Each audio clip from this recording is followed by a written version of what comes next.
यद्यपि osteoarthritis chronic होता है, लक्षण शायद ही कभी बढ़ते हैं और दर्दनाक रीढ़ के जोड़ों पर शायद ही कभी सर्जरी की आवश्यकता होती है। रीढ़ की हड्डी में गठिया के गंभीर मामलों वाले कुछ रोगियों के लिए सर्जरी की आवश्यकता हो सकती है, जो संयुक्त या अपक्षयी स्पॉन्डिलोलिस्थीसिस की अस्थिरता और तंत्रिका जड़ पिंचिंग या स्पाइनल स्टेनोसिस की ओर ले जाती है। अक्सर दोनों स्थितियां एक साथ चलती हैं क्योंकि अस्थिर जोड़ समय के साथ बड़े होते जाते हैं, जिससे अंततः रीढ़ की हड्डी की नलिका में स्टेनोसिस पैदा हो जाता है।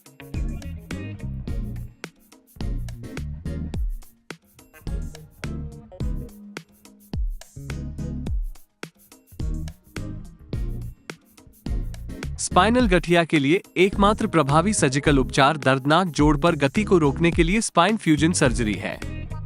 स्पाइनल फ्यूजन को आर्थ्रोडिसिस भी कहा जा सकता है। वर्तमान में पहलू जोड़ों के पुराने ऑस्टियोआर्थराइटिस वाले रोगियों के लिए कुल डिस्क प्रतिस्थापन सर्जरी को प्रतिबंधित किया जाता है, क्योंकि कृत्रिम डिस्क दर्दनाक विकृत पहलू जोड़ों के माध्यम से गति बनाए रखती है। कृत्रिम डिस्क सर्जरी केवल उन व्यक्तियों के लिए संकेतित की जाती है जिन्हें अपक्षयी डिस्क रोग है, बिना पहलू संयुक्त विकृति के, और इस बिंदु पर इसे एक प्रायोगिक प्रक्रिया माना जाना चाहिए। क्योंकि जोड़ में गति के कारण दर्द हो रहा है, फ्यूजन सर्जरी का लक्ष्य गति को रोकना और इस तरह दर्द को रोकना है।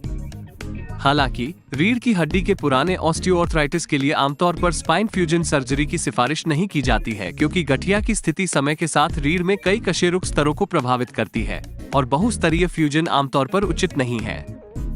रीढ़ की हड्डी को चलने के लिए डिजाइन किया गया है, और यदि रीढ़ की हड्डी के कई आसन स्तरों पर गति रोक दी जाती है तो रीढ़ की हड्डी में महत्वपूर्ण रूप से सीमित गति रीढ़ की हड्डी पर दबाव डाल सकती है और संभावित रूप से दर्द का कारण बन सकती है।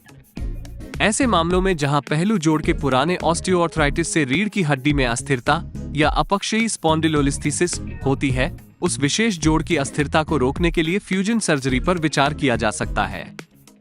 यह आमतौर पर L4-L5 खंड पर होता है और कभी-कभी L3-L4 पीठ के निचले हिस्से के स्तर पर होता है।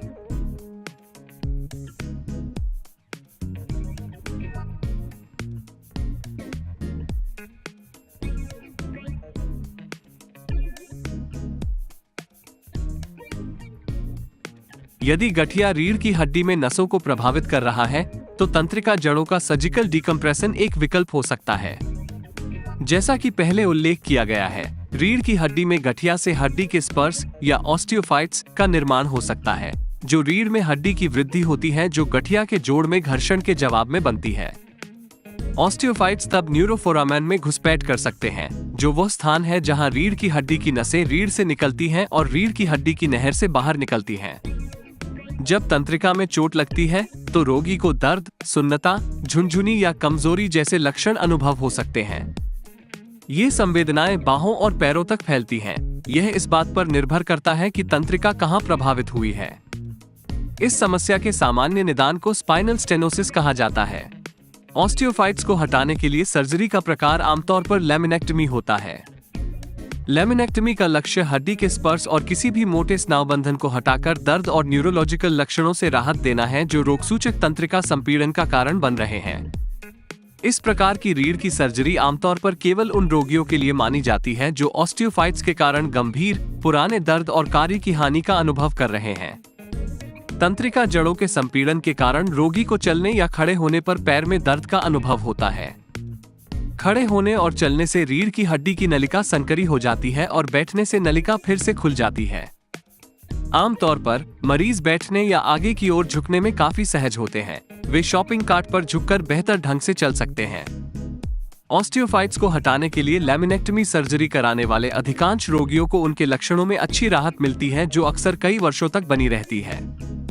हालांकि हड्डी का स्पर किसी भी समय वापस आ सकता है। यदि हड्डी की एक महत्वपूर्ण मात्रा हटा दी जाती है तो रीढ़ स्थिर नहीं होती है और संभवतः फ्यूजन सर्जरी की भी आवश्यकता होगी।